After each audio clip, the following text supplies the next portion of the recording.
on my way to the library.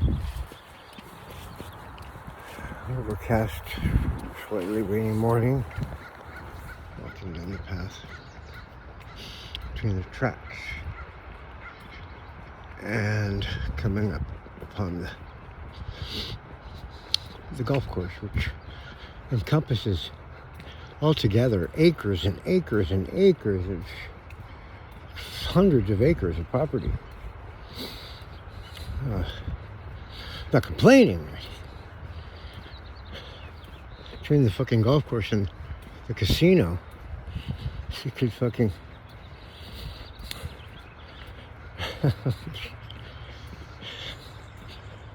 you could power an entire city and fund it. But so I got my backpack with my portable chargeable guitar amp. Go charge it up. Did I bring one of my speakers? No. Go to the library and do a few things, trying to generate some money.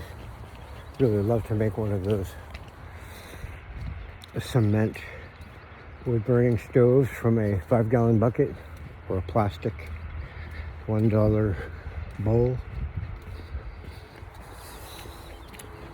Slowly but surely creeping on my feet. I still have a bunch of money waiting for me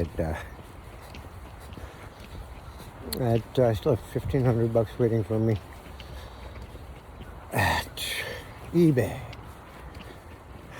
But I just had to, when they suspended my account until I resolved things, I just fucking backed way off. But now I'm ready to like unsuspend it. And I would have been putting ads on Reverb this whole time, but I can't leave a Wi-Fi number as my contact number. So until I use another phone with my account, I can't be selling on Reverb yet. For like a month or a few weeks, I went without any cash. I just said, fuck it, you know what? My mind is on whatever else it's on, and I'm not starving, and I'm smoking less cigarettes, and so fuck it. And I made one or two little sales on Craigslist, but I stopped using Craigslist for about a month too because it's so spotty and sporadic, but it's worth it to have ads on it anyway. So now my mind is on my money, and my money is on my mind a little more. Not that I've been getting, both hands have been damaged in little altercations here. No horrible scene, but,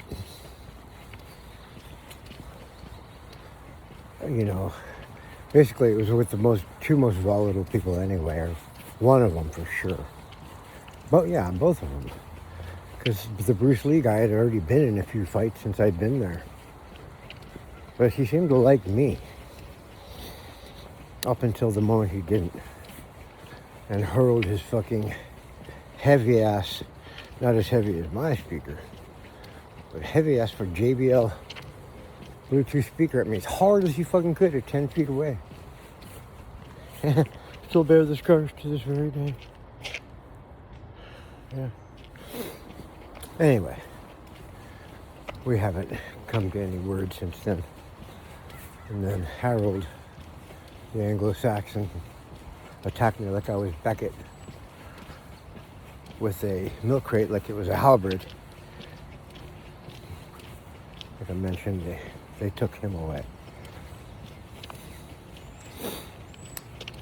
They put him under my puny house arrest, which is like basically when they don't take anyone's side in anything, unless you force the issue, even though they're witnesses.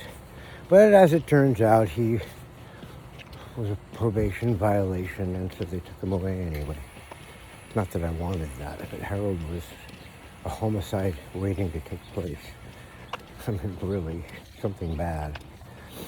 I don't say that lightly or casually.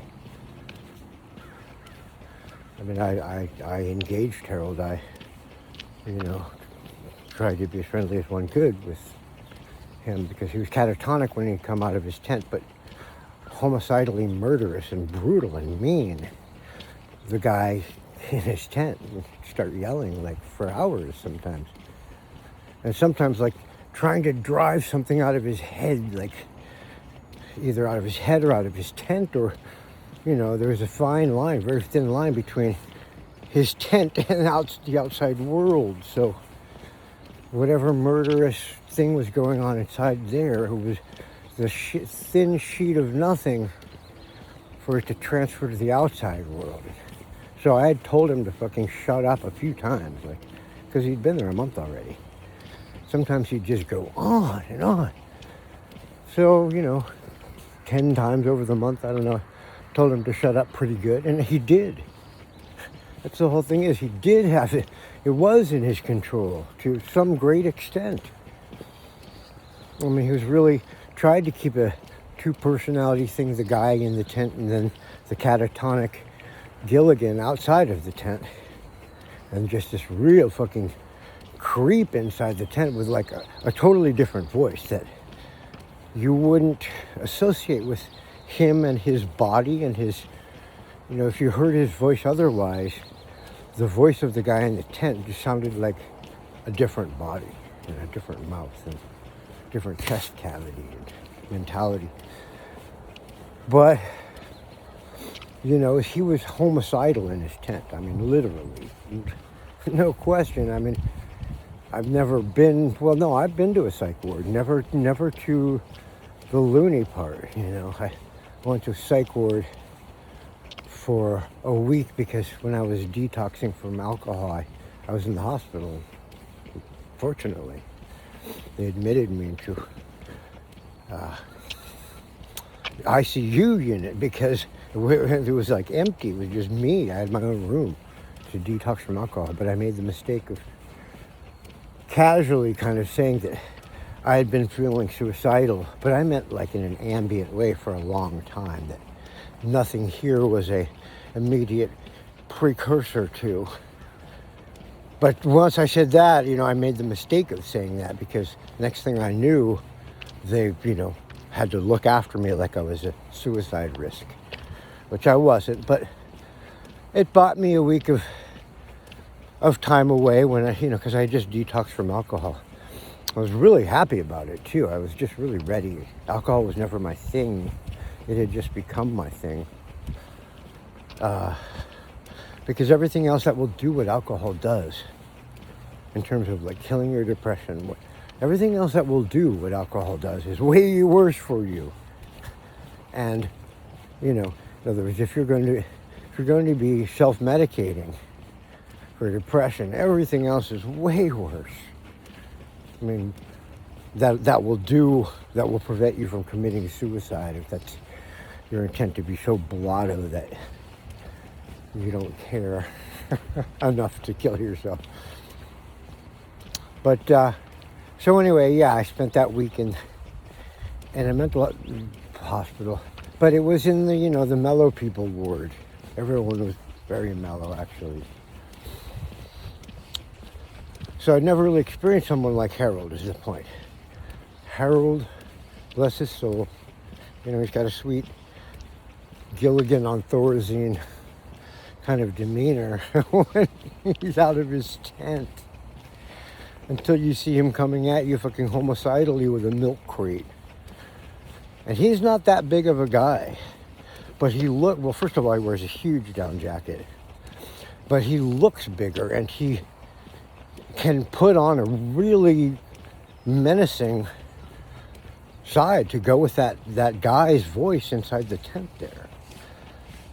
And I wasn't sure about it or not. I didn't know, I was worried about it, but then again, I knew he had some control of it. And so that when I did like rattle him to say, fucking stop it, there's other people out here and you might be scaring them like you're scaring the tourists, man.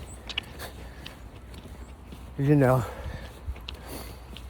And, you know, in the end, it partly is his choice. It's not all just him not being able to control himself or the voices in his head. There is, you know, I don't know about the voices in his head part because I'm not in his head, but anyway, yeah, he had this, there's a comedian, there's like an Indian comedian, very famous, who looks a lot like Harold. You know, sweet looking guy in a certain way, but not when he's coming after you with a fucking milk crate. And I didn't have time to worry even. I didn't have time to like even get adrenaline out, really. So I don't know why I didn't get more adrenaline out. But yeah, Harold's gone. And so the main possibilities for aggression they have made manifest, right? Most everyone else, I mean, there's some edgy characters there for sure, and there's people I just don't want to go very far at all down their path to find out what's back there. But those were the two people who I, you know, knew from early on were sources of aggression. And sure enough, little old me. You know, but I had my tent right next to Harold's, and I knew Harold in a way better than any of the other people there because I'd talked to him and I'd heard what he does on a regular basis and seen the contrast of personalities and talked to him. And, you know, so I never was sure what the line between, you know, I knew there was a line, but I didn't think that, well, maybe I intended to meet that line to like go, okay, this is as far as you can go, Harold. You know, you can scream only so much before I'm going to say something. And if that makes you come out of your tent and want to kill me, then there's always fucking the legal ramifications. I mean, I didn't call the police, but I suppose I would have. The fucking Christian ladies did eventually. Like, just really fucking retardedly and indifferently. And for my lack of money, very indifferently, but they don't really, you know, they're out of their league there, like, they're out of their 20,000 leagues under the sea there. Big time. Anyway, I'm almost to the library. Got my fancy camouflage pack. Not looking too hoary.